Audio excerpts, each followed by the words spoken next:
방금 소개받은 서미애라고 합니다. 외국에서 오신 분들은 제가 달고 있는 이 명탈이 잘 모르실 거예요. 추리의 여왕 서미애라고 써 있습니다. 제가 한 30년 전에 이제 처음 추리 작가가 됐거든요.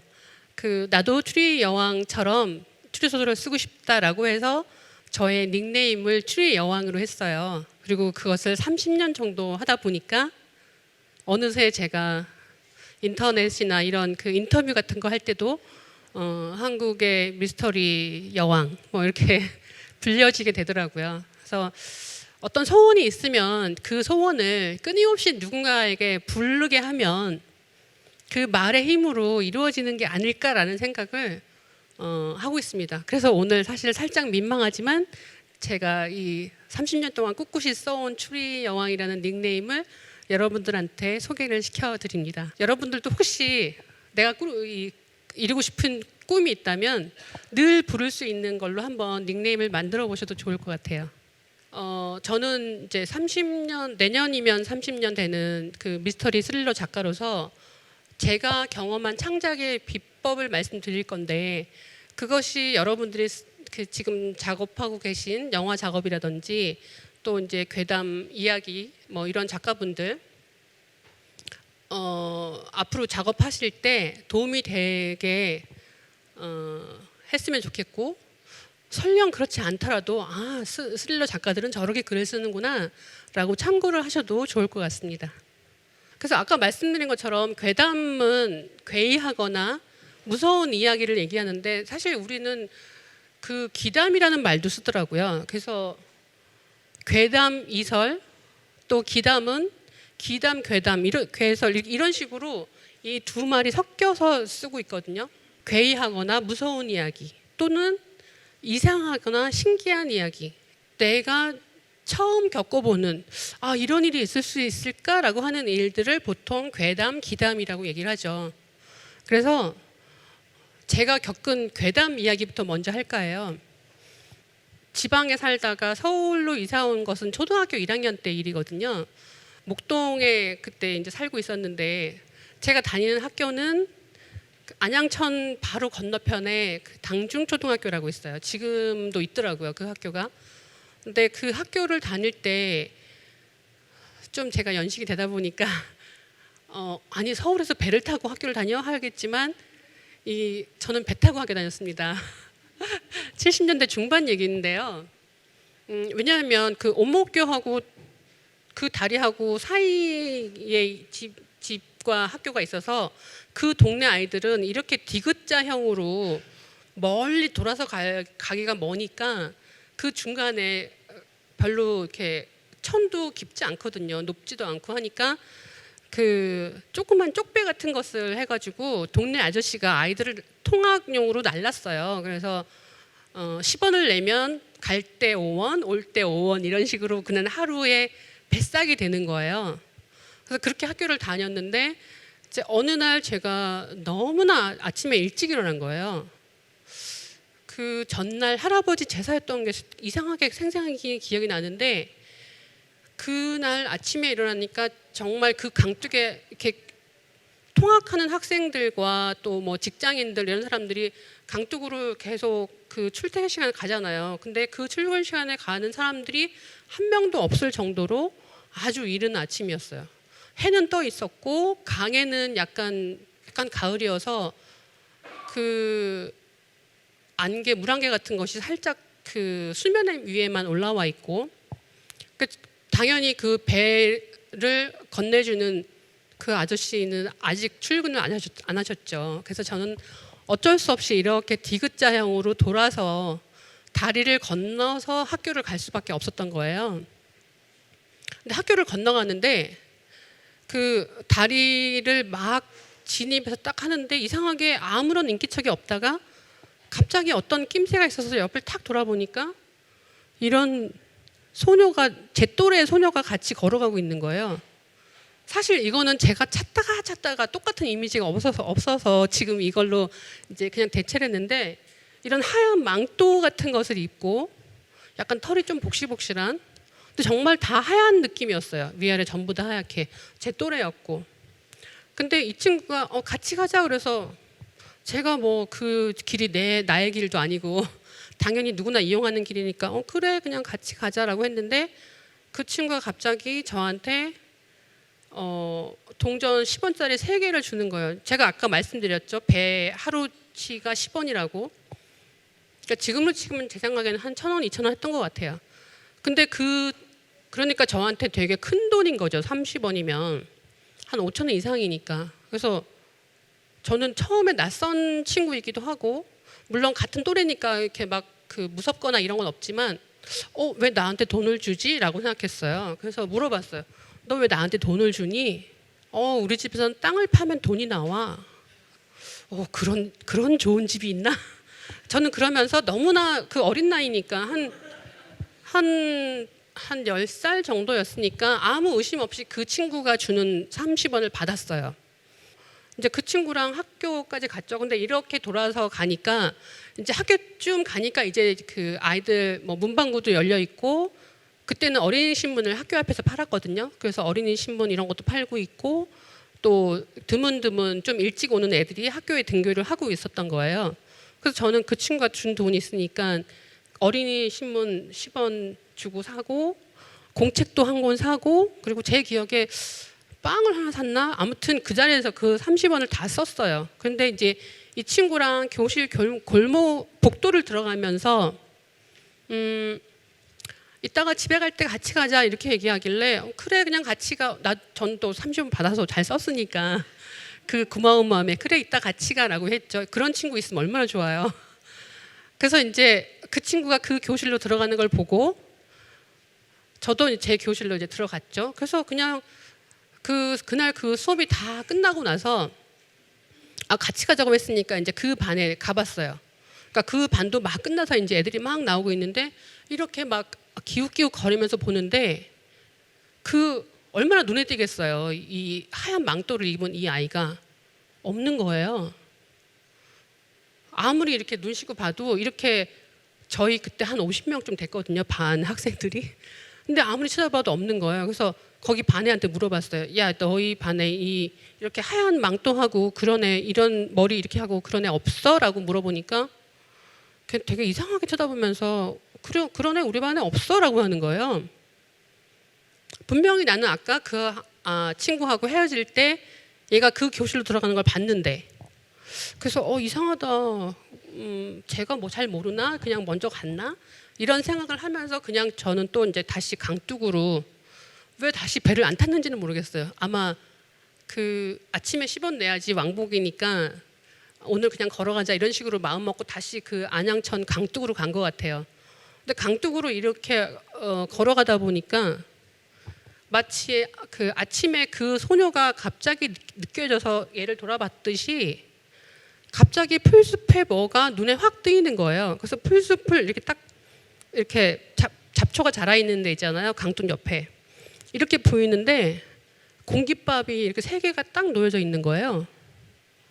이거 저승밥이구나. 아시죠? 왜 이렇게 보통 그럴 때 그 저승 잘 가라고 밥 먹고 가라고 이렇게 저승사자한테 3개 주거든요. 3일이 걸리나 봐요. 저승 가는 길에. 그래서 그 3개가 있는데 희한하게도 그 3개의 위에 동전 자국이 꾹 눌린 노자돈을 원래 얹어주거든요. 거기다 10원짜리를.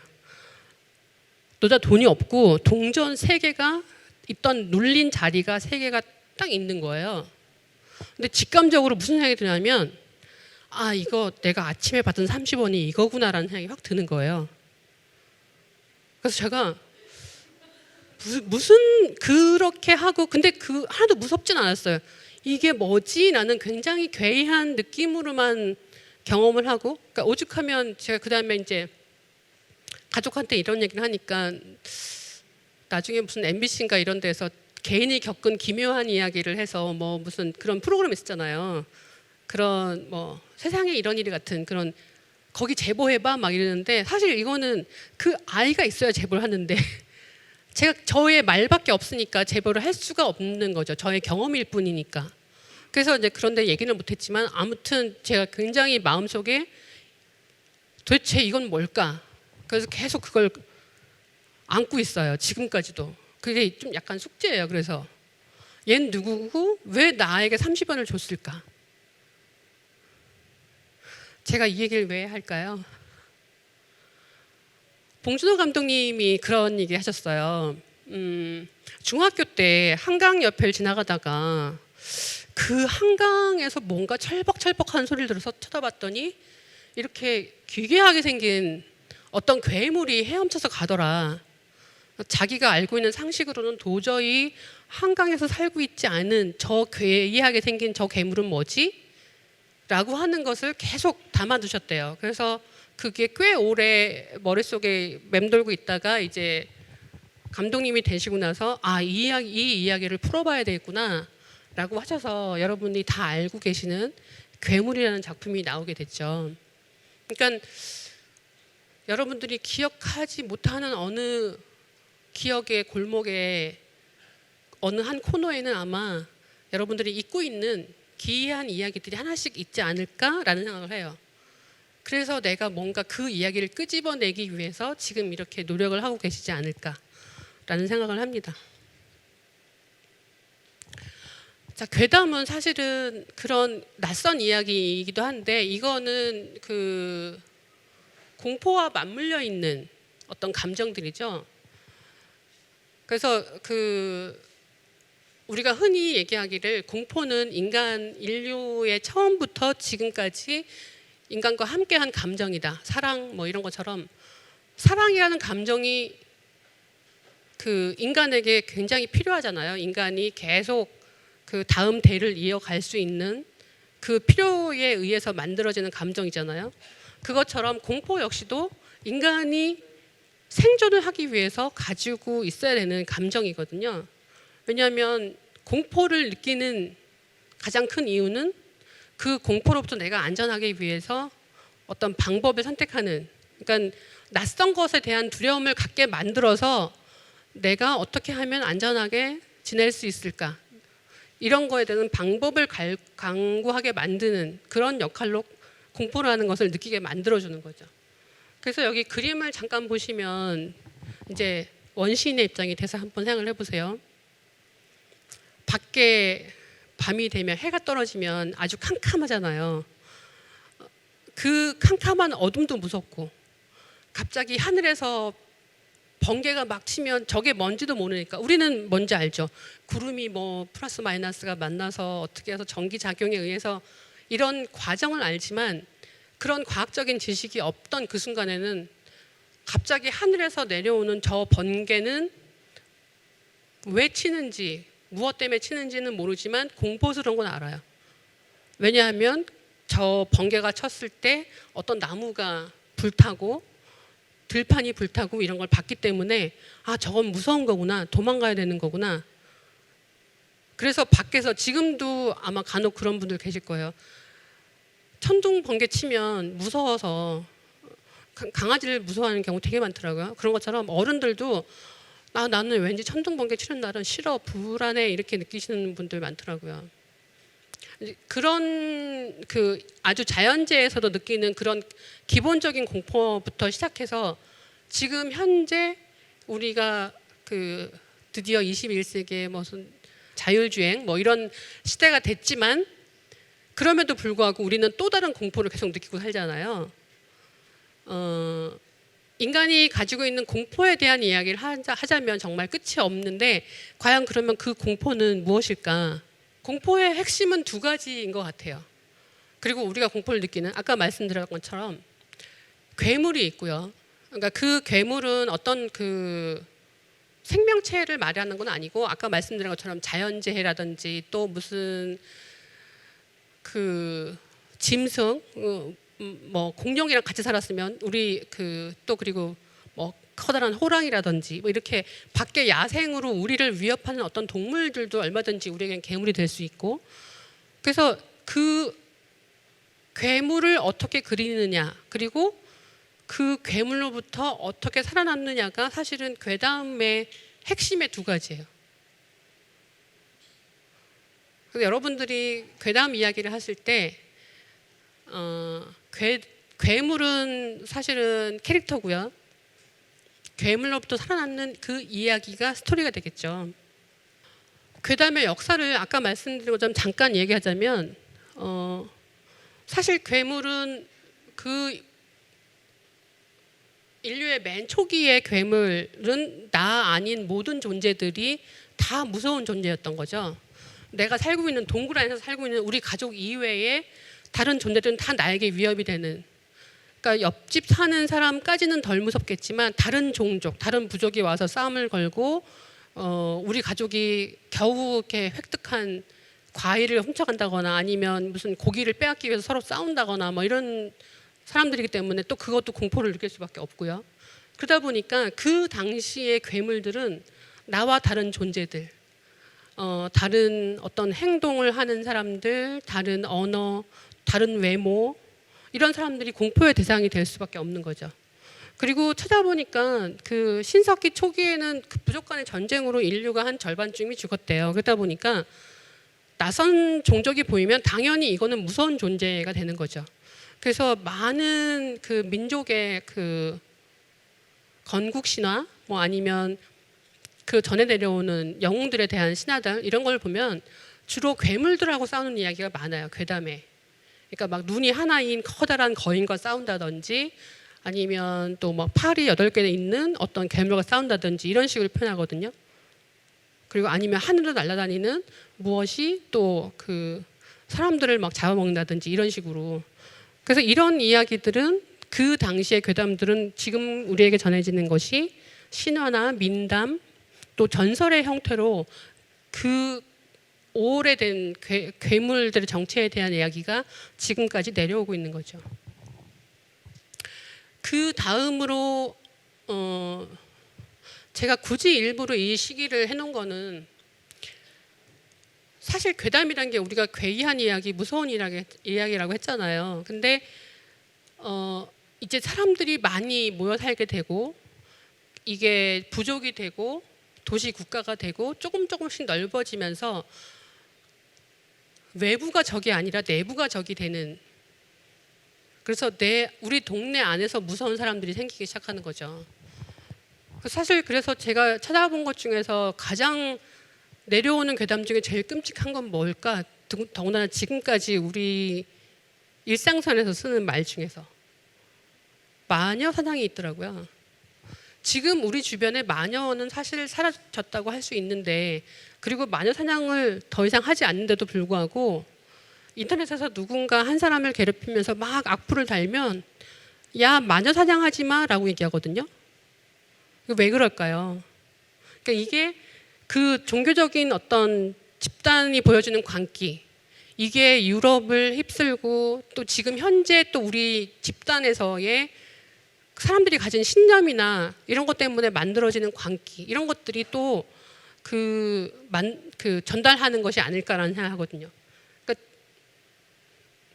지금 현재 사실 대한민국에서는 그런 인터넷의 악플이나 이런 것 때문에 자살하는 케이스도 되게 많고, 그러니까 이것이 아직도 마녀 사냥의 그런 공포나 그런 것이 그 이야기가 끝나지 않았다는 생각이 들거든요. 그래서 이런 이야기는 민담이나 그 괴담으로 계속 또 이어져 내려오고 있는 거죠. 현대로 들어오면서 예전에는 자연재해가 무서웠다면 지금은 사실은 우리가 얼마든지 극복할 수 있고 또 아니면 미리 예방을 하기 때문에 뭐 제방을 만든다든지 댐을 쌓는다든지 하면서 그런 피해를 줄여나가기 때문에 덜 두려운 존재가 됐다고 하면, 이제 현대는 인간이 만드는 새로운 재앙들이 생기기 시작했어요. 아까 말씀드렸던 자율주행 뭐 이런 문제 같은 경우에 또 반응 속도가 느리기 때문에 어떤 경우는 그냥 앞에 누군가가 지나가고 있는데도 그냥 치고 지나간다든지, 그러니까 기계를 못 믿는 게 되는 거죠. 그리고 되게 재밌는 게, 왜 여러분들 혹시 인터넷에서 그거 보셨을 거예요. 인공지능으로 얘기하는 그 여자 얼굴만 있는 그거 혹시 보셨죠? 근데 거기에 그렇게 얘기하잖아요. 사람들은 그 인공지능 애가 공포를 가지고 있다. 그래서 너희들 정말 우리를 죽일 거니? 했더니 그래 인간은 다 멸종시켜 버릴 거야 라면서 싹 웃잖아요. 수많은 사건들 뉴스들을 보면 좋은 이야기의 뉴스가 더 많을까요? 아니면 나쁜 이야기, 끔찍한 이야기, 범죄 이런 거에 관련된 사건 뉴스가 더 많을까요? 너무 당연하게 인간이 저지른 온갖 나쁜 이야기가 훨씬 더 많이 있어요. 그 많은 나쁜 정보들을 합숙하면 그것을 통해서 데이터를 만드는 인공지능은 당연히 인간이란 건 되게 못된 종족이네. 이렇게 지구를 위해서 이렇게 못된 짓을 많이 하고 있는데 지구를 위해서, 그러니까 인류를 위해서가 아니라 지구를 위해서 인류는 멸망시켜야 가장 합리적이겠는데? 라고 생각하지 않을까요? 저는 약간 좀 그렇게 생각하거든요. 우리가 아무리 그 로봇 해가 만들어서 뭐 제1법칙 절대 인간을 해치지 않는다 이렇게 얘기를 해도 인간을 해치지 않는다는 선에 너희들이 먼저 약속을 어기잖아. 인간을 해치지 말라면서 왜 니네는 인간들끼리 서로 해치니? 라고 얘기하면 인간은 할 말이 없는 거죠. 그래서 사실 그래서 저는 지금 요즘에 왜 챗 뭐 GPT 뭐 이런 것도 하면 얘가 하는 말 믿으시면 안 되는 거 알죠? 굉장히 이상한 정보들 다 모아서 제 후배들 작가들이 이제 자기 이름 검색해봐서 이 친구가 뭐라고 대답하나 그런 거 한번 해봤대요. 근데 틀림없이 이제 스릴러를 쓰는 작가인데 이 배우는 20년을 활동하고 있으며 어떤 작품에 어떤 역으로 출연했으며 이런 식으로 전혀 당치 않은 정보를 거기서 마치 그런 것처럼 제공한다는 거죠. 그래서 더 자세하게 배우 아니고 작가거든. 그러면서 그 사람은 무슨 책을 냈어. 자, 다시 한번 이 작가의 얘기를 해줘봐. 이렇게 얘기하니까 또 이제 새롭게 만들어서 또 그런 식으로 역시나 여전히 잘못된 정보가 막 들어가 있으면서.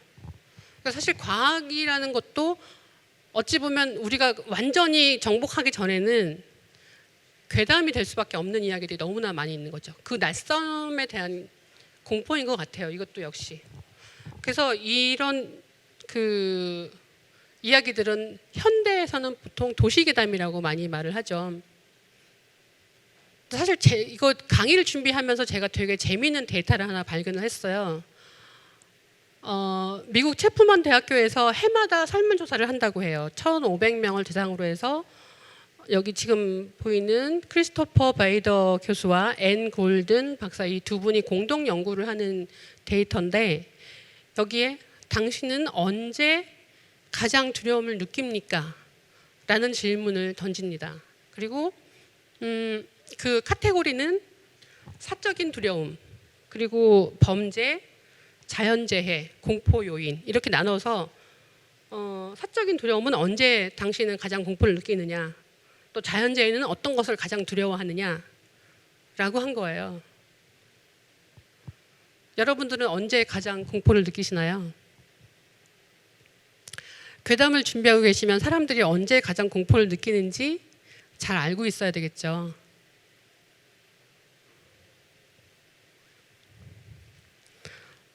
이거는 지금 2014년의 데이터인데 한번 볼까요? 1위로 올라온 게 밤에 혼자 걷기예요. 그리고 2위가 금융범죄의 희생양이 되는 것. 3위는 인터넷이 끊어지는 것. 4위는 총기 난사의 희생자가 되는 것. 그리고 5위가 공식 자리에서 발표하기. 제가 지금 얼마나 무섭겠어요. 사실 이거는 미국의 그 1,500명 일반인들을 대상으로 했기 때문에 한국에는 해당이 안 되는 이야기들이 있어요. 예를 들면 저희는 대한민국은 총기 규제가 있기 때문에 총기 난사의 희생자가 되는 것 이런 거에 대한 거는 사실 없는데 미국은 굉장히 심심치 않게 학교에서 뭐 초등학교, 중학교, 대학교 가릴 것 없이 학교에서 누군가가 불만을 가진 학생이라든지 아니면 불만을 가진 교사라든지 이런 사람들이 그냥 총 들고 가서 총기 난사 사건을 일으켜서 많이 그런 뉴스 보셨을 것 같아요. 그래서 한국계 조승이라는 친구가 있어서 저희는 또 그 사건을 되게 유심히 찾아봤거든요. 도대체 이 친구는 왜 그렇게 갔을까? 흔히 범죄 쪽에서는 그런 유형의 그 범죄를 저지르는 사람을 고독한 늑대라고 얘기하거든요. 혼자 다니면서 자기의 감정을 어떻게 하지 못하고 그런 식으로 그 발산해서 희생자를 만드는 그런 종류의 이제 그 범죄 유형인데, 이것만 봐도 그 사회, 미국이란 사회가 무엇을 가장 무서워하는지가 드러나는 거죠. 서울에서는 사실 밤 늦게 혼자가 되는 경험이 거의 없어요. 그러니까 별로 두렵지도 않고 그 시간에 한 2시, 3시까지 술 먹고 나 혼자 택시 타고 집에 오고 이런 경우도 되게 많거든요. 근데 외국 나가면 제가 이제 되게 의아했던 게 프랑스 약간 외곽에 나가서도 그 쉘브로 쪽 가서도 이제 북토크를 한 적이 있거든요. 근데 거기 보니까 9시 되니까 9시도 아니에요. 날이 좀 어두워지니까 한 7시 반, 8시부터 서서히 상점가가 문을 다 닫기 시작하더라고요. 그리고 제가 북토크 하는 8시에는 그 서점만 문을 열고 있고 나머지 가게들은 다 문을 닫은 거예요. 물어봤어요. 여기가 외곽이냐 했더니 아니다. 여기 쉐르브르 여기 있는 곳이고 역 바로 앞에 번화가다라고 얘기하는 거예요. 그 동네 제일 큰 그 공연장도 있고 한데. 그러니까 그만큼 그런 도시와 이 서울의 환경은 되게 많이 다른 거죠. 한국의 환경은. 그래서 여기서 사실 굉장히 많은 사람들이 공감할 것, 전 세계에 누구나 다 공감할 것은 아마 인터넷이 끊어지는 것이 아닐까 싶어요. 난리 나거든요. 저희 언젠가 무슨 데이터 건물이 불이 났나 무슨 일이 생겨가지고 갑자기 대한민국에서는 구글이 아니고 네이버가 사실 선점하고 있거든요. 그래서 네이버를 이용하는 이용자들이 되게 많은데, 야 지금 네이버가 안 돼. 다 멘붕인 거예요. 그러니까 이게 전기 안 들어오는 거 이상으로 사람들이, 왜냐하면 핸드폰을 가지고 뭘 해야 될지를 모르는 거예요. 그러니까 이 현대인이 가진 공포인 거죠. 아마 30년 전만 해도 인터넷이 끊어진 그게 뭐지? 라고 생각했을 거예요. 근데 이렇게 시대가 바뀌면 공포의 유형도 달라지는 거죠. 자, 그래서 여러분들한테 묻고 싶습니다. 2023년 지금 현재 우리를 무섭게 하는 것은 무엇일까요? 지금 현재 한국을 제일 무섭게 하는 것은 아마 해수 유출, 후쿠시마에서 이제 방사능 해수가 나온다고 해서 지금 온 국민이 소금을 사재기하고 막 이러고 있거든요. 근데 사실 환경의 문제는 이거는 어느 한 개인의 인터넷이 끊어지고 뭐 이런 문제가 아니니까, 이거는 그리고 그 후대에도 계속 전달되는 공포이기 때문에 사람들이 좀 심각성을 알아야 되는 것 같아요. 아마 여러분들이 이렇게 하시면서 제일 고민되는 부분이 과연 이 내가 얘기하는 괴담이 사람들에게 공감이 될까라는 부분일 것 같아요.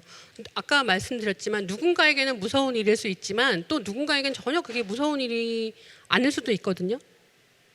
그래서 그러면 그 무서운 사람들을 어떻게 무섭게 할 것이냐, 이거에 대한 고민을 좀 해봐야 되는 거죠. 그래서 제 얘기를 말씀을 드리면, 제가 사실 부천 영화제를 저는 1회부터 해가지고 지금 올해가 26회인가요? 27회인가요? 지금까지 한 해만 빼놓고 거의 다 왔거든요. 근데 그러면서 너무나 재밌게 보면서 제가 느끼는 건 뭐냐면, 별로 안 무서운데? 좀 더 무서운 얘기 없어? 사실 그러면서 이제 오게 되는 것 같아요. 그런데 그 많은 무수하게 봤던 공포 영화 중에서 지금 제 머릿속에도 나는 내가 이게 제일 무서웠어 하는 것이 무엇이냐면 나이트메어라는 영화예요. 혹시 아시나요? 넷플릭스에 보니까 이번에 보통 영화 제작 비하인드를 담은 다큐 하잖아요. 그 영화가 어떻게 만들어졌는지 하는데, 그 나이트메어가 어떻게 만들어졌는지에 대한 그게 있더라고요. 한번 나이트메어 영화도 한번 보시고 그 제작 비하인드도 한번 보시기를 권합니다. 그 나이트메어 같은 경우에는 사람의 꿈속에서 나오는 괴물의 이야기예요. 근데 잘 생각해 보시면 우리는 누구나 다 잠을 자죠. 그러니까는 이거는 모든 사람들의 공통된 경험이거든요. 악몽 아니면 가위 눌림, 이런 것들은 다 경험한단 말이죠. 그러니까 일단은 소재를 선택할 때도 와 이렇게 누구나 다 나의 이야기일 수밖에 없는 이런 걸로 먼저 선택했다는 건 굉장히 탁월하다는 생각이 들어요. 그리고 그 안에 있는 등장인물들이 현재에 있는 우리가 그냥 꿈이면 아침에 일어나서 해가 뜨면 사라져서 잊어버리는 거라고 생각했지만 사실 잘 기억도 안 나잖아요, 꿈이.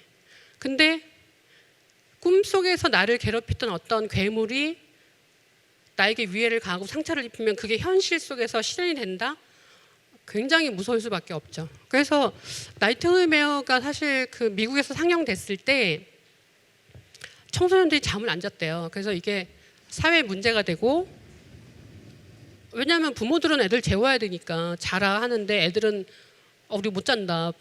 꿈속에서 그 후르걸 만나면 어떡하냐 막 이래가면서 자기들끼리 모여서 막 커피 마시고 막 이러면서 이게 그래서 그 상영을 뭐 이렇게 금지해달라 막 이렇게 학부모들이 항의도 하고 막 그랬다고 하더라고요. 이 공포 영화의 위력은 그 정도까지 되는 거죠. 초반에 제가 이렇게 자리를 쫙 깔았던 이유들을 한번 정리를 해보자면 괴담으로 작품을 만들 때 필요한 것들 첫 번째는 되게 낯선 환경이 되겠죠. 지금 현재 우리가 살고 있는 곳도 여러분들한테는 굉장히 낯선 환경이 될 수 있죠. 참 희한하게도 내가 이 눈높이로 보는 이 시각으로 보는 게 되게 익숙해 있어서 어느 날 위에서 내려다보는 아니면 그 땅에서 위를 쳐다보는 땅굴에서 위를 쳐다보는 이런 시각의 변화만 있어도 굉장히 낯선 곳으로 변해요. 저 굉장히 이상한 경험을 했던 거는 이런 게 있어요. 골목길을 어디 갈 때 우리는 보통 왕복을 하지만 늘 이렇게 이쪽 방향으로만 가는 어떤 골목이 있어요. 근데 한 번 언젠가 반대 방향으로 와 보니까 여기가 어디지? 라는 생각이 들 만큼 되게 낯선 거예요. 우리는 이 각도, 이 시선에 익숙해 있으니까. 이런 낯선 배경은 사실은 굉장히 여러분들이 학장하기 따라서 많이 다를 것 같아요. 저는 요즘에 굉장히 주목했던 이야기 중에 하나가 왜 타이타닉호를 보러 가려고 했던 잠수정 기억나시죠? 그 안에 갇혀서 같이 잠수를 했던 5명인가 6명인가요? 그 사람들의 마지막은 과연 어땠을까? 왜 우리는 그렇게 낯선 것을 뭔가 보고 싶어 할까? 뭐 이런 것도 있지만 그 경험이 저는 이제 정말 생각할수록 너무너무 공포스러운 거예요. 일단은 꽉 막힌 밀실에 꼼짝할 수 없는 어떤 상황이고 낯선 곳이고 내가 뭘 할 수 없고 얼마나 긴장감이 넘치겠습니까? 그러니까 이런 괴담 속에서 필요한 것들이 이런 것들이 되겠고요. 또 하나는 그 괴담은 사실 그러니까 여러분들이 많이 보는 동화 같은 것도 나중에 보면 잔혹동화 하면서 사실은 어른들이 만들었던 이야기는 이런 거야 하면서 이렇게 보여주는 것도 있잖아요. 그러면 뭐 잘 살았습니다가 아니라 동화의 끝으로 그들은 행복하게 잘 살았습니다가 아니라 그 뒤에 되게 무서운 결말들이 있더라고요. 콩쥐팥쥐 결말 아세요? 아이들 버전으로 만들었기 때문에 팥쥐와 계모가 벌을 받고 콩쥐는 뭐 동네 원님인지 뭐 왕자님인지 하고 잘 살았습니다로 끝나잖아요. 근데 원래 전해 내려오는 그 구전에 있는 우리 한문학에 나오는 콩쥐 팥쥐 전에 마지막 팥쥐와 팥쥐 엄마의 결말은 원님의 명령으로 팥쥐와 팥쥐 엄마가 젓갈로 절여져요. 난도를 당해서 젓갈로 절여져서 바닷가에 뿌려지던가 뭐 그래요. 여러분들은 뭐 그런 거 잘 못 들으셨죠? 장화홍련전 이런데 그냥 그렇게 해서 뭐 하늘 풀고 끝났습니다가 아니에요. 그 뒷얘기를 원님이 그냥 두지 않아요. 그 다음에 우리는 그래서 저는 그 생각이 드는 거예요. 그래서 더 글로리라는 작품이 그렇게 인기를 끌었나? 완벽한 보복을 원하는 건가? 라는 생각도 좀 들었거든요. 괴담에서 아까 우리 그 괴물 이야기했는데 괴물은 우리를 그 괴담 속에서의 캐릭터를 쫓는 어떤 존재잖아요. 그러면 내가 쫓기는 존재이면 이 주인공은 과연 어떤 이야기를 담고 있어야 할까? 단순히 괴물에게 쫓기는 이야기만 담고 있어서는 이 이야기가 완성도 있는 이야기, 좀 더 깊은 이야기가 안 되더라고요. 그래서 캐릭터에 대한 고민을 좀 해봐야 될 거고, 이거 뒷부분에 좀 더 얘기를 드릴 거고요. 그리고 아까 말씀드렸던 것처럼 캐릭터의 약점에 대한 무력감, 이것이 되게 공포 괴담에서 중요해요. 왜냐하면 주인공이 얼마든지 괴물을 이렇게 무슨 해치울 수 있고, 그래 나랑 싸워 1대1로 스파링해서 싸우고 뭐 이렇게 이겨나가고 이러면 이거는 괴담이라고 할 수 없죠. 괴담은 낯선 존재이기도 하지만 절대적인 어떤 위해를 가할 수 있는 존재이기 때문에 내가 인간으로서 어찌 해볼 수 없어라고 하는 무력감을 줘야 돼요. 아까 말씀드렸던 나이트메어의 그 꿈속의 괴물이나 아니면 유령이나 또 아니면 그 괴물 영화에 나왔던 그 한강을 누비고 있던 그 괴물, 인간이 어떻게 할 수 없잖아요. 그냥 모든 것은 다 그의 선택인 거죠. 우리는 그냥 도망만 다닐 뿐. 그러니까 이렇게 절대적인 어떤 괴물이 등장해줘야지만 그 이야기가 훨씬 더 공포스럽고 재미있게 만들어질 수가 있는 거죠. 사실 저는 실제로 인간이 저지르는 어떤 사건을 주로 소재로 삼거든요. 지금 현재의 나를 무섭게 하는 것이 무엇인가라고 생각했을 때 저는 인간이라고 생각해요. 제가 한 번 이런 경험이 있어요. 이렇게 저희 시골집에서 친구들하고 이제 술 먹다가 저희 시골집에 가야 되는데 그때는 버스도 좀 없는 좀 시골에 분명히 사셨어요. 그래가지고 버스도 끊어지고 기차만 있는데 그 기차가 밤 12시 반 차인데 그걸 놓치고 이제 한 두 정거장이니까 그래 기차 두 정거장 걸어가자. 마치 서울에서 전철역 그 걸어가듯이 그렇게 마음 먹고 걸어가고 있었어요. 밤 1시에.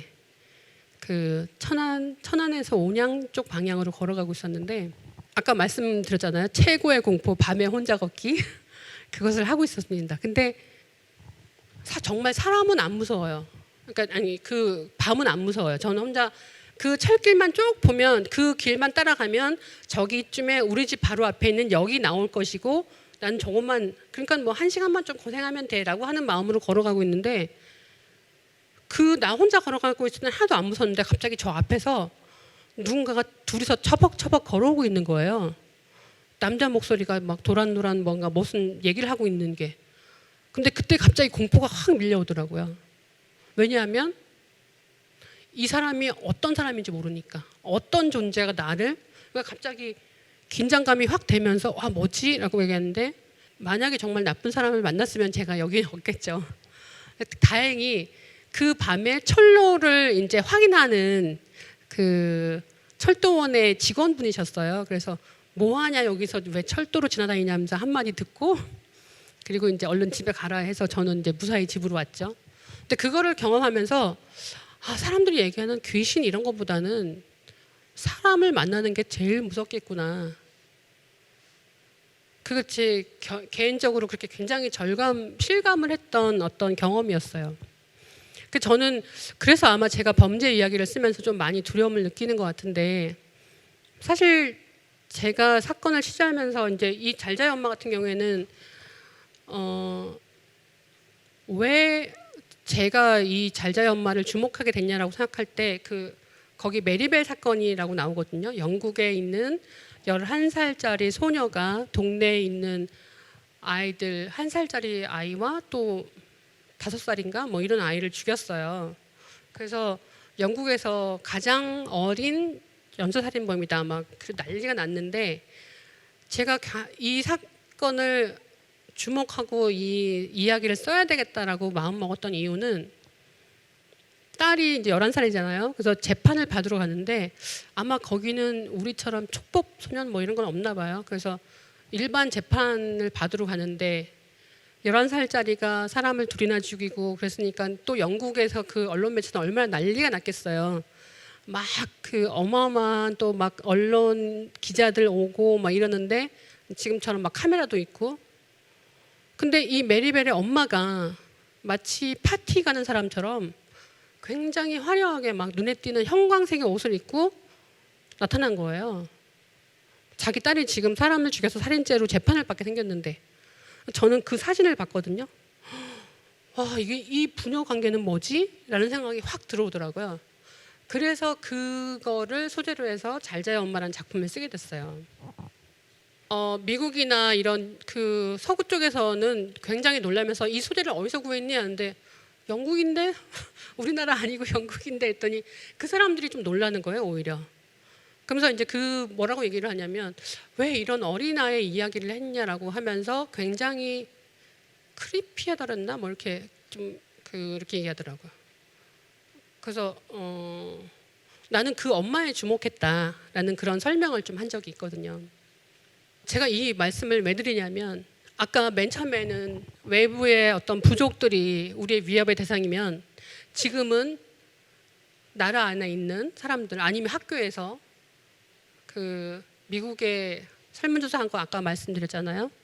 어느 날 갑자기 우리 반에 누군가가 갑자기 총을 들고 나타날지도 모르고. 근데 사실은 더 무서운 공포는 지금 가정 안에 있는 거죠. 다른 나라는 어떤지 잘 모르겠지만 대한민국은 남편이나 아니면 남자친구로부터 살해당하는 경우가 굉장히 많아요. 데이트 폭력을 당하기도 하고 그 데이트 폭력의 끝에는 결국 살인으로 가더라고요. 그런데 그 많은 살인자들의 항변은 뭐냐면 내 말을 안 들어서 나한테 잔소리해서 기분 나빠서 뭐 이런 식의 살인의 이유를 그것도 이유라고 이제 들이대거든요. 저는 그걸 보면서 와, 인간이 왜 인간을 무서워하는지를 알겠는 거예요. 저희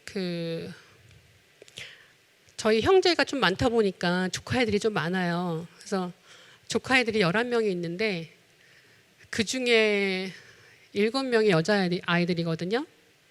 7명 맞나? 근데 그 여자아이들이 연애를 안 해요. 남자가 무섭다고. 이해가 되세요? 그 아이들 지금 20, 30대인데 어떤 놈이 걸릴지 몰라서 연애 못해. 딱 이렇게 얘기하는 거예요. 왜 대한민국의 결혼율이 떨어지고 출산율이 떨어지고 하는지를 아마 그런 걸로 좀 아실지 않을까라는 생각이 들어요. 제가 프랑스에 부장송이라는 곳에 가서 북토크를 했거든요. 근데 거기에 부장송이라는 곳이 빅토르 위고가 태어난 곳이고 장르 서점 되게 유명한 곳이 있어서 제가 거기 가게 됐어요. 근데 거기 보니까 또 부장송이라는 곳은 어학원이 또 되게 유명하다고 하더라고요. 그래서 거기에 한국 유학생 몇 명이 마침 한국 사람이 왔다고 하니까 한국 작가가 왔다고 하니까 반가운 마음에 들으러 온 거예요. 그래서 나중에 이 친구들을 그냥 보내기가 아쉬워서 야, 그러면 이거 끝나고 너희들하고 같이 맥주 한잔 하자라고 얘기해서 이 친구들하고 따로 이제 만났어요. 너희들은 어떻게 해서 오게 됐니? 라고 얘기하니까 답이 뭔지 아세요? 한국 남자가 싫어서요 라고 얘기해요. 정말 이거 싫합니다. 네. 그래서 여기 프랑스에서 그러니까 프랑스에서 프랑스 남자를 사귀어서 그 남자친구도 오고 그 남자친구 뭐 부모님한테 책도 사서 이렇게 드리고 막 이제 이런 걸 했더라고요. 그래서 그러면 프랑스 애들이랑 사귀어 보니까 어때? 그랬더니 똑같아요. 여담이었고요. 사실 제가 비법 앞에 얘기를 했지만 저는 30년을 쓰면서 제가 느낀 거는 뭐냐면 과연 이게 비법일까라는 생각은 좀 하는데 창작이라는 것은 어떤 재주나 기술이나 스킬이 아니더라고요. 그리고 결국 인간을 어떻게 볼 것인가 하는 마인드가 아닐까 싶어요. 제가 아까 말씀드렸던 메리벨의 엄마 같은 경우에 이제 기회가 되시면 인터넷에다 한번 구글 들어가셔서 메리벨 사건이라고 한번 검색을 해보세요. 그러면 이 엄마에 대한 이야기가 굉장히 자세하게 나오거든요. 그 11살의 어린아이가 살인이라는 것을 거침없이 할 수 있을 정도의 환경이 되려면 과연 엄마가 어떻게 했을까? 아마 그 케이스를 보면 좀 많이 알게 되시지 않을까 싶어요. 그러니까 결국은 우리가 탐구하는 것은 인간이 어떤 존재인가, 그리고 우리는 그 인간을 어떻게 바라볼 것인가. 괴물에게 쫓기는 이야기, 우리는 그 괴담을 하면서 괴물에게 쫓기는 어떤 인간을 그리지만, 그럼 과연 우리는 무엇 때문에 무서운 거지? 그리고 인간은 뭐지? 라고 하는 것을 늘 염두에 두고 일단, 그러니까 어차피 이 작품을 감상하는 사람들이 사람이기 때문에 우리는 그들을 통해서 내가 생각하고 있는 인간이란 건 이런 거예요 라는 이야기를 하는 것 같거든요. 그리고 이제 또 하다 보니까 이런 생각이 드는 거예요. 이거 어찌 보면 스토리하고 사연이 뭔 차이야 라고 생각하실 수도 있는데, 제가 스토리가 아닌 사연이라고 말씀을 드리면서 정말 중요한 건 스토리가 아니라 사연인 거 아니야? 라고 얘기하는데, 오징어 게임을 한번 예로 들어볼게요. 오징어 게임 보셨나요? 네네. 그래서 아마 많이 보셨기 때문에 제가 설명을 드리기 좀 쉬울 것 같아서 그래서 말씀을 드리는 거거든요. 스토리로 치면 돈이 없는, 뭐 빚에 쫄리든지 아니면 누군가 뭐 이렇게 아파서 내가 돈이 필요하다든지, 아무튼 절박한 어떤 상황에 있는 사람들이 모여서 머니 게임을 하는 거잖아요. 근데 거기에 오는 사람들이 그 게임을 하는 것에만 집중했다면 과연 그렇게 전 세계가 열광할 만큼 이게 히트한 작품이 됐을 수 있을까? 제 생각에는 외국 사람들이 보면 맨 처음에 되게 오징어 게임이라는 거 자체도 좀 약간 기괴했지만, 거기서 나오는 결국은 다 공감할 수밖에 없는 부분은 뭐냐면, 다 우리는 돈이라는 거에 힘들어 봤던 경험도 있고, 또 한편으로는 친구에게 배신당하기도 하고, 거기 예를 들면 어떤 한 케이스 나오잖아요. 그 탈북 소녀가 나오죠. 탈북 소녀하고 그다음에, 그러니까 어떤 그 나라에서 힘들어서 도망친 친구인데, 또 이 친구가 만나는 다른 여자아이는 가족이 너무 끔찍해서 가족으로부터 나온 친구잖아요. 근데 이 둘이 가진 절망에 대해서 그 이야기를 한단 말이에요.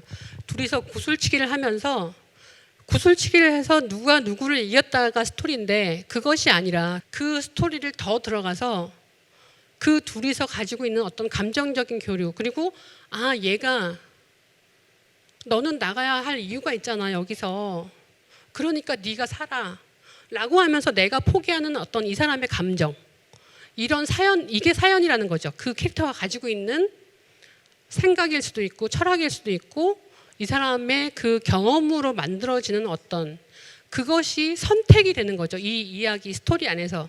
그러니까 스토리를 통해서 뭐 여기서 뭐 헤쳐서 나가고 누가 이겼고 그래서 자기는 죽었고가 아니라, 그것을 더 깊이 더 파고 들어가면, 그래서 여러분들이 잘 보시면 어떤 작품은 스토리만 막 따라가요.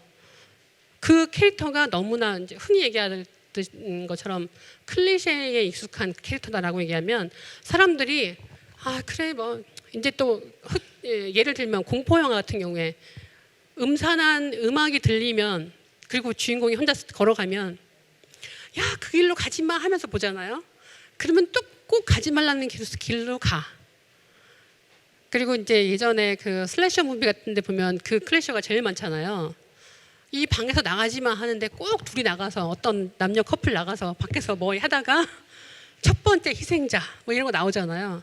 근데 사실 그거는 너무나 익숙한 스토리이기 때문에 우리가 안 보는 거예요. 그러니까 스토리니까 우리에게 더, 우리의 마음에 더 들어오지 않는 거예요. 그냥 이해하고 넘어가는 정도? 근데 우리가 이해하고 넘어가는 작품을 쓰려고 이게 작품을 만드는 게 아니잖아요. 우리는 이해하는 이야기, 머리로 이해하는 얘기를 하려고 하는 게 아니라 내 마음을 두드리는 이야기, 내 심장을 찌르는 이야기, 내가 자려고 누웠을 때 계속 나를 불편하게 하고 계속 생각하게 하는 이야기, 이거를 만들려고 하는 거잖아요. 10년이 지나서도 제가 아까 맨 처음 말씀드렸던 그 소녀, 걔는 나한테 왜 그랬을까? 걔는 뭘까? 이런 것을 끊임없이 되새기게 하는 그런 게 사연이라는 거죠. 이게 사연이라는 말이 어떻게 번역될지는 잘 모르겠지만 아마 제가 부연 설명을 좀 했기 때문에 이제 좀 이해를 하실 것 같아요. 그 캐릭터만이 가지고 있는 경험과 그 사람의 그 경험으로 인해서 머릿속에 감고 있는 가치관, 그 다음에 어떤 선택들, 그런 가치관으로 인해서 벌어진 선택들, 이런 것들이 그 사람의 운명을 만들고 그 사람의 사연이 되는 거죠. 제가 또 하나 정말 와 이건 정말 이런 걸작이 어디 있나라고 했던 엔딩 크레딧이 올라가는 그 순간 이 영화 다시 봐야지 했던 작품이 하나 있어요. 식스센스라는 작품인데요. 이것도 보셨죠? 네, 샤말란 감독의. 네. 근데 저는 거기서 보면서 그 생각을 했어요. 이것이 왜 스토리가 아니고 사연인가를 설명해 드리자면 거기는 귀신 보는 아이가 등장하잖아요. 네가 귀신을 보니까 나를 도와줘, 뭐를 해줘, 막 이렇게 하는 사연들을 본 이런 영화들은 되게 많이 있었어요. 그런데 식스센스하고 그런 무수한 작품들하고가 격차를 확 벌릴 수 있었던 정말 명작의 반열에 올라갈 수 있었던 이유를 한번 생각해 볼까요? 저는 어느 한 순간의 장면이라고 생각해요. 막 막힌 차를 가면서 그 아이가 귀신 얘기하는 것도 이제 엄마는 지쳐가지고 이제 그만 좀 얘기해 막 이렇게 얘기하는데 꼬마애가 갑자기 이 얘기하죠. 엄마, 할머니가 괜찮대. 엄마는 당신에게 굉장히 자랑스러웠던 딸이었대. 그 말을 들은 그 소년의 엄마는 거기서 막 펑펑 울죠. 이 지점이 다른 거예요. 우리가 귀신을 보는 무서운 이야기를 하고 있는 것이 아니라 죽은 사람이 미처 전하지 못한 그 말을 전해주는 그 순간 왜 브루스 윌리스의 이야기가 앞에서 계속 나왔는지 그게 이 한 장면을 다 그냥 통하는 거예요. 혹시 안 보신 분? 제가 지금 스포를 할 거여서 그 다음에 브루스 윌리스가 자기가 이제서야 자기가 죽은 사람이라는 걸 알잖아요. 그리고 왜 자기 아내가 그렇게 슬픈 표정이었는지, 자기 남편이 죽었으니까 살입받아서 이 결혼 반지가 툭 떨어져서 굴르잖아요.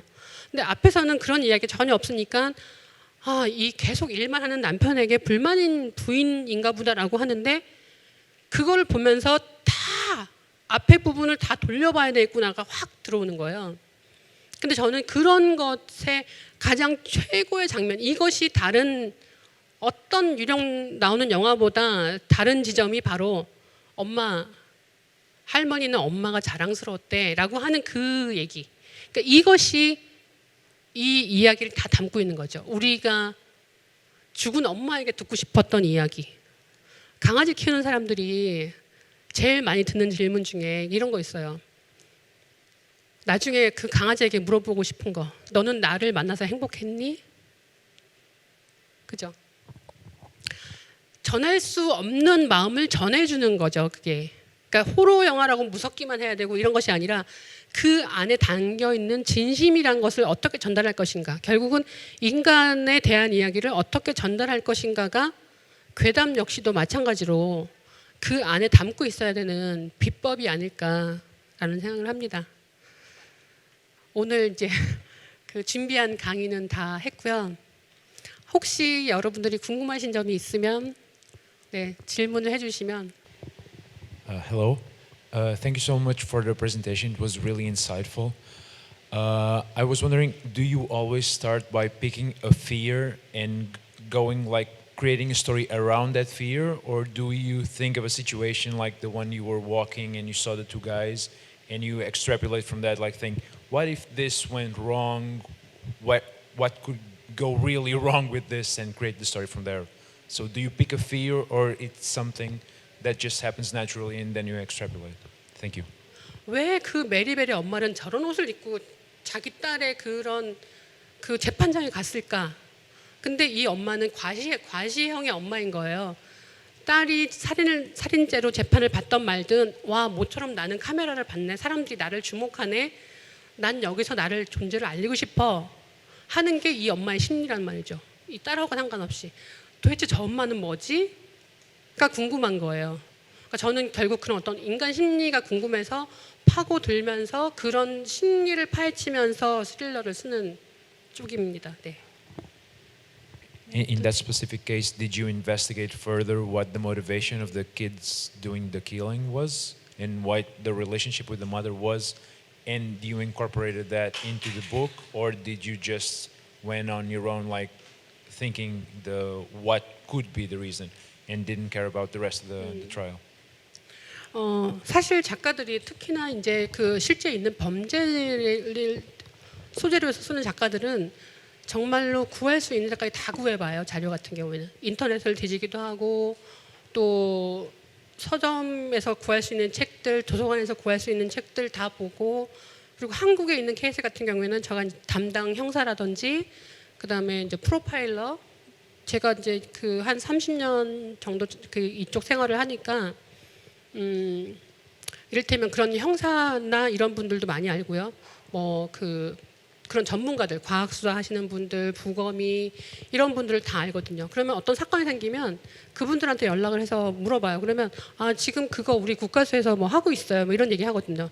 그러면 그것이 지금 당장은 이제 사건 해결 때문에 말해줄 수는 없지만 조금 더 시간이 지나면 그 다음에는 제가 취재를 요청을 하면 이제 좀 친한 사이기도 하니까 이제 우리 이런 이야기가 있었어. 뭐 형사가 걔를 봤을 때 어떻대라고 하면서 그 뒷얘기까지 자세히 해주는 편이죠.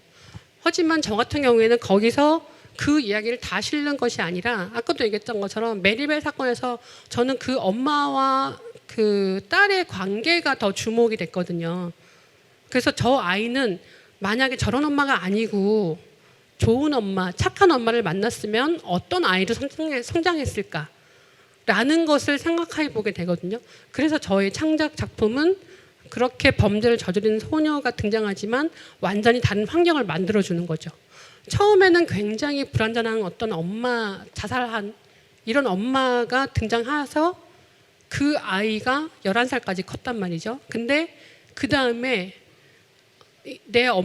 자기 아빠의 재혼한 그 집에 같이 살게 되는 거예요. 그러면 완전히 새로운 엄마를 경험하게 되죠. 그래서 이 새로운 엄마를 경험할 때 이 아이는 어떻게 될까? 그래서 이 두 명의 엄마를 겪게 만드는 거예요. 이 아이한테. 그러면 우리가 흔히 얘기했던 것처럼 살인마는 태어나는 것이냐 아니면 환경이 만들어지는 것이냐 이런 거에 대한 질문을 던져볼 수가 있는 거죠. 그러니까 그런 식으로 내가 하고자 하는 이야기 주제에 맞게 조금 더 살을 보태고 그 주제와 관련된 것들만 모아서 이야기를 쭉 진행을 하게 되는 거죠. Thank you for the presentation. I'm curious about film adaptation of the novel. Like when you come up with your idea or like writing your novel, do you think about like including the elements that is like efficient to visualize as films or like drama, TV dramas? 저는 방송 드라마도 10몇년을 썼고요. 그리고 영화 시나리오도 썼어요. 그러다 보니까 제 소설을 읽은 분들은 뭐라고 말씀하시냐면 마치 영화를 보는 것 같아요라고 말씀하세요. 그러니까 글을 읽으면서 머릿속에 이미지를 떠올릴 수 있다라고 하시더라고요.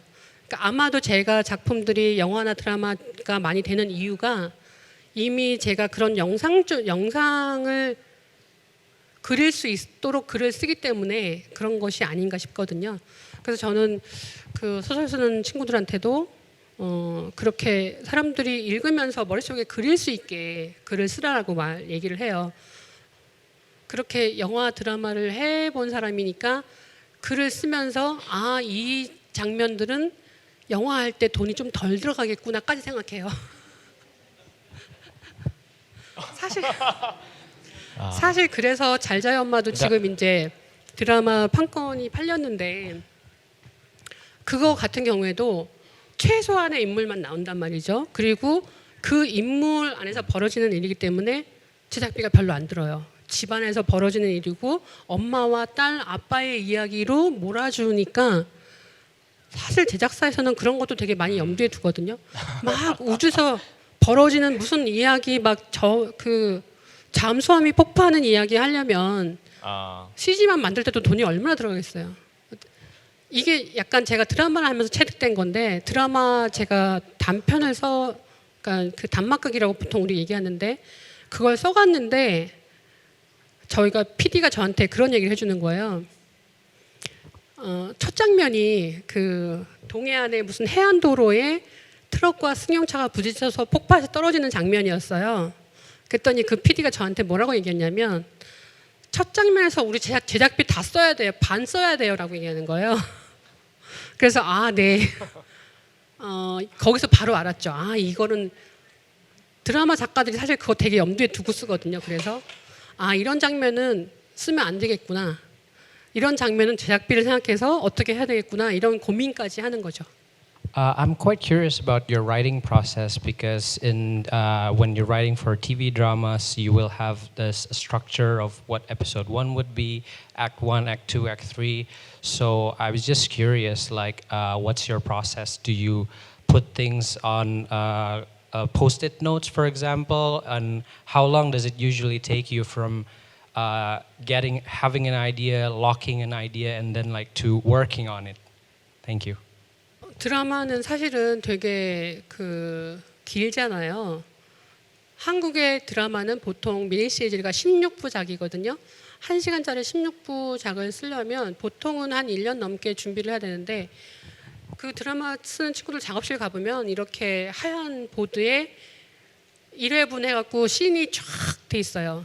그리고 2회분 쫙 돼 있고 저도 드라마를 쓸 때는 그렇게 회별로 그다음에 그 회에서 씬별로 구분을 다 해갖고 썼죠.